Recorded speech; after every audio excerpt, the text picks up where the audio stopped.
All right. So mixed numbers, adding, it gets to be crazy. So my suggestion is let's just put the mixed numbers over here, stack them one above the other, or the whole numbers, I'm sorry, and then put the fractions over here. Okay. Same thing that we've been doing. Let's just kind of ignore these whole numbers for now. Okay.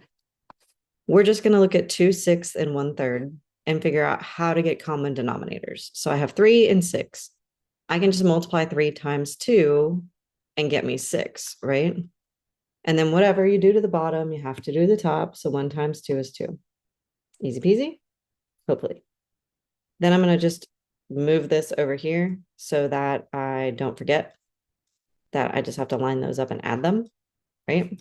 So 2 plus 2 is 4. That's 4/6. And then I'm going to go back to my whole numbers. 5 plus 5 is 10. Now, here's the thing. I have to also remember to simplify. That's why people don't like this, because there's so many steps. So I have to remember to simplify. I'm going to ignore that whole number and only work on my fraction. We've already talked about simplifying fractions. We've already talked about adding fractions without denominators or common denominators. Like, you know how to do all these pieces. It's just putting them all together now. So I'm going to come in here and I'm going to say, okay, well, I'm going to keep the 10 and then I have to put my fraction. So 4/6, it's even, so I can divide by 2, right? So half of 4 is 2 and half of 6 is 3. So my answer is 10 and 2/3. Ta-da. Okay. So again, don't let it overwhelm you. I do suggest writing it down because it does help. So I'm going to line up my whole numbers over here. I don't know why they were both 5. Hopefully it's not that way the whole way. And then 3/15. Okay. So I'm adding those together. And now I have to get common denominators. Well, this one's a little tricky because I can't count by 2 to get to 15. So I'm just going to multiply them by each other. I'm going to multiply this by 2, multiply this by 15, because 2/15 is 30. And that way I've got common denominators. So again, don't overthink it. Don't forget, whatever you do at the bottom, you got to do the top. So 3 times 2 is 6, and 1 times 15 is 15. We're adding. So we did all this work. I'm not going to look at this anymore. I did all that work to get this new fraction, right? So 15 plus 6, 16, 17, 18, 19, 20, 21 over 30. And then 5 plus 5 is 10. Now, I have to simplify. A lot of people might look at this and go, oh, well, we're good.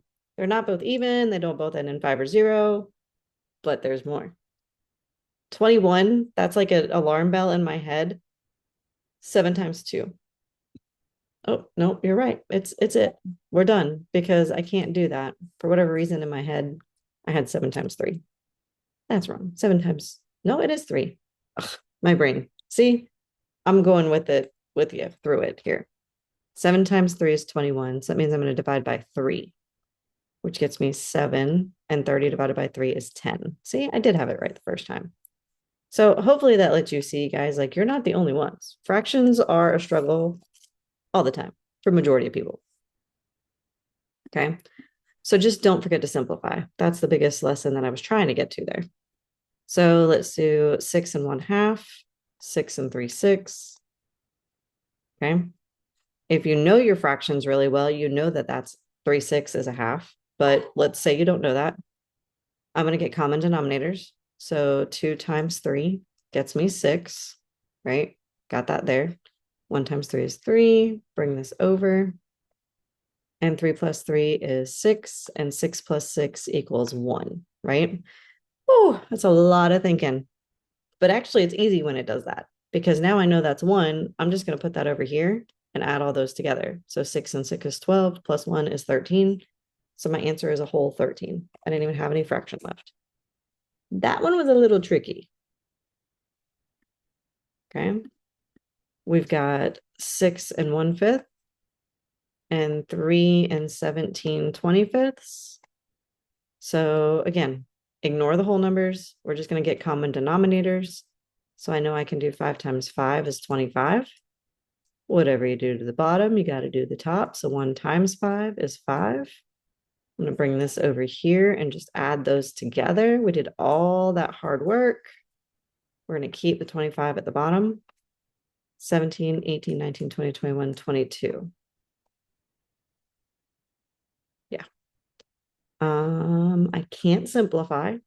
They're not both even, can't divide by threes or fives. Nothing else jumping out at me. So now I'm going to deal my whole numbers. 6, 7, 8, 9. So 9, and then my fraction.